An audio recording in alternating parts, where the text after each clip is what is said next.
Pernah dengar kan, omelan nenek atau ibu kita, jangan tidur pas maghrib. Kedengarannya sih kayak mitos kuno biasa aja ya kan? Tapi, gimana kalau dibalik cerita seram yang turun-temurun ini, ternyata ada kebenaran ilmiah yang benar-benar nyata dan berefek langsung ke fisik kita? Nah, di penjelasan kali ini, kita bakal ngebongkar sebuah cerita yang udah mengakar banget di masyarakat pegunungan Jawa Barat, dan sekalian kita bedah, apa sih yang sebenarnya terjadi pada tubuh manusia saat senja turun. Mat, kalau sore jangan tidur, apalagi pas matahari mau tenggelam. Coba deh bayangin kalian lagi duduk di depan rumah, suasananya udah mulai gelap. Terus dengar peringatan itu diucapkan dengan nada yang rendah banget. Itu tadi kata-kata dari ibunya Rahmat. Peringatan yang jujur aja pasti sering banget kita dengar dari orang tua kita sendiri kan. Ini tuh bukan sekedar omelan biasa loh. Ada ketakutan mendalam soal apa yang mereka sebut sebagai waktu peralihan. Oke, coba kita bayangin situasinya. Di kampung Cibodas, atmosfernya itu bisa berubah jadi ganjil banget tiap sore. Waktu matahari mulai turun, kampung ini tuh kayak otomatis menutup diri dari dunia luar. Pintu-pintu rumah langsung dikunci rapet, anak-anak yang lagi asyik main di luar buru-buru ditarik masuk, dan semua orang yang lagi di kebun langsung berhenti kerja. Suara orang ngobrol yang tadinya rame, pelan-pelan hilang, diganti sama kesunyian yang, jujur aja, agak mencekam. Coba rasain deh ketegangannya. Di tengah sepinya kampung, suasananya makin terasa berat. Cuma kedengaran suara sayup-sayup azan dari surau tua di ujung jalan. Terus, angin gunung yang dingin mulai turun, bikin pohon-pohon bambu bergesekan. Krik, krik, bunyinya khas banget. Dan tiba-tiba, anjing-anjing kampung mulai melolong panjang, padahal nggak ada siapa-siapa. Buat para orang tua di sana, wah, ini sih pertanda jelas banget. Makhluk dari alam lain lagi keluar. Tapi nih, di tengah warga yang masih percaya banget sama tradisi itu, ada si Rahmat. Dia ini anak umur 17 tahun yang rasional, pekerja keras, dan sering banget bantuin ayahnya mikul kayu dari hutan pinus. Pokoknya dia tuh skeptis abis. Buat Rahmat, cerita hantu, pantangan senja, atau makhluk yang keluar pas maghrib itu cuma omong kosong. Dia sering banget ngetawain ketakutan orang-orang kampung. Rahmat ini ibaratnya representasi logika anak muda zaman sekarang yang suka nantangin tradisi lama. Sampai ada satu hari di mana semuanya berubah total. Hari itu, Rahmat pulang dari hutan jauh lebih lambat dari biasanya. Langit udah berwarna jingga gelap dan anginnya luar biasa nusuk tulang. Dia kecapean parah habis seharian mikul kayu berat dari atas bukit. Nah, kelelahan ekstrim inilah yang jadi kunci dari apa yang bakal terjadi selanjutnya. Ibunya yang lihat Rahmat pulang langsung negur keras, nyuruh dia cepat mandi dan jangan sampai tidur. Tapi ya namanya udah capek banget ya, Rahmat boda amat. Dia hempasin badannya di ruang depan dan langsung pulas. Jam 5:30 sore, perhatiin deh gimana suasananya mulai bergeser. Matahari udah mau hilang, bikin seisi rumah jadi remang-remang.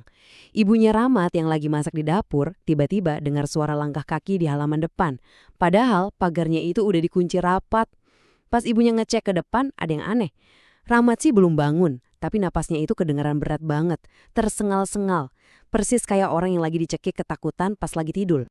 Nah, di saat yang sama, di alam bawah sadarnya, Rahmat ini terjebak dalam mimpi yang rasanya benar-benar nyata.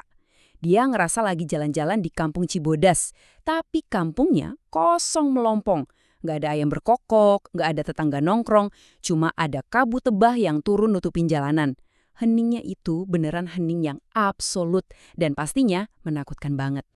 Di tengah kabut itu, Rahmat melihat siluet beberapa orang berdiri diam aja di ujung jalan.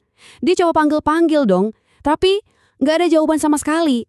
Dan waktu salah satu dari mereka pelan-pelan noleh, astaga, wajahnya pucat seputih kapas. Mata mereka sepenuhnya hitam pekat, nggak ada putih-putihnya sama sekali. Rahmat pengen balik badan dan lari sekencang mungkin, tapi kakinya berat banget, kayak dipaku ke tanah. Dia lumpuh di mimpinya sendiri. Dan ini nih puncak dari mimpi buruknya.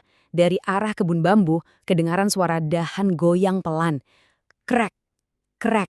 Di bawah rimbunnya bambu itu, berdirilah sosok perempuan yang tingginya nggak wajar. Rambutnya menjuntai nutupin muka dan tangannya panjang banget sampai hampir nyentuh tanah. Sosok itu berdiri kaku, terus dengan gerakan yang super lambat, dia muter kepalanya dan natap lurus ke arah Rahmat yang udah nggak bisa gerak sama sekali. Rahmat mau teriak, tapi suaranya nyangkut di tenggorokan.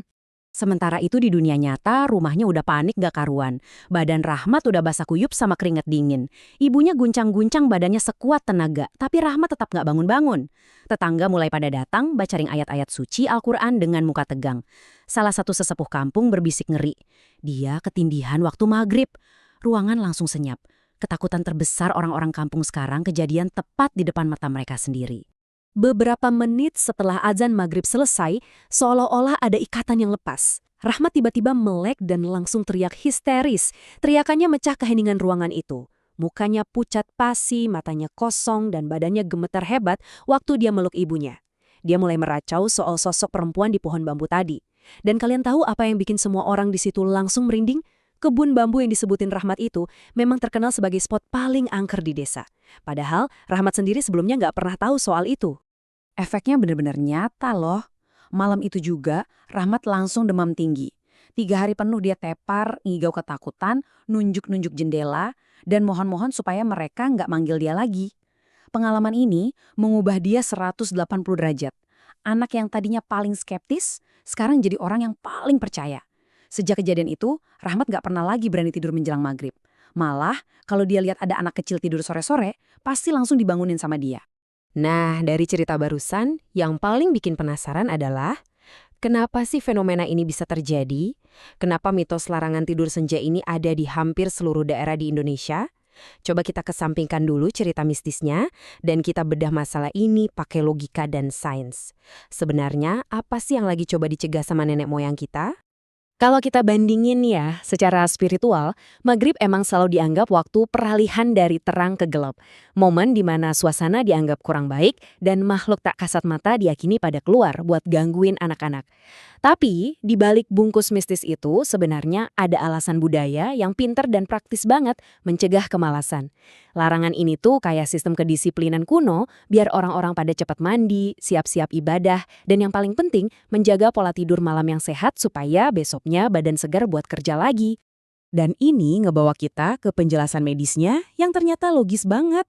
Cerita soal hantu atau ketindihan yang dialami Rahmat tadi sebenarnya bisa dibuktikan secara medis loh. Coba kita lupain soal hal-hal gaib dan fokus ngelihat apa yang sebenarnya terjadi sama otak dan tubuh Rahmat yang kelelahan parah waktu dia maksa tidur sore-sore. Kunci dari semua misteri ini adalah fenomena medis yang namanya sleep inertia. Jadi, apa itu sleep inertia? Simpelnya, ini tuh kondisi transisi yang berantakan antara fase tidur dan fase sadar. Waktu kita tidur siang terlalu sore dan udah masuk ke fase tidur dalam, terus tiba-tiba kebangun, otak kita itu belum siap 100% buat sadar. Makanya kerasa berat banget, kayak lumpuh sesaat, bingung, linglung, ya persis kayak yang dialami Rahmat.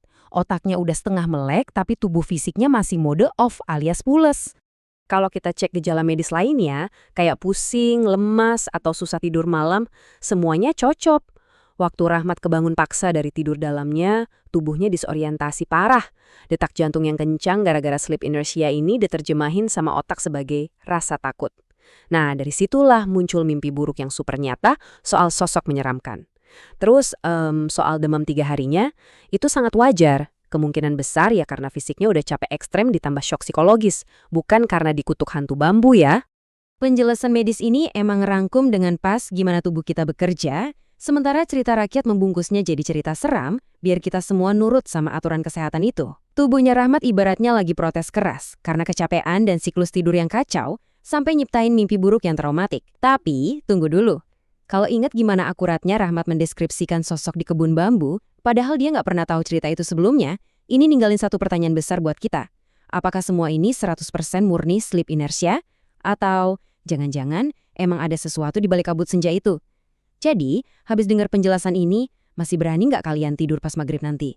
Sampai jumpa di penjelasan berikutnya ya.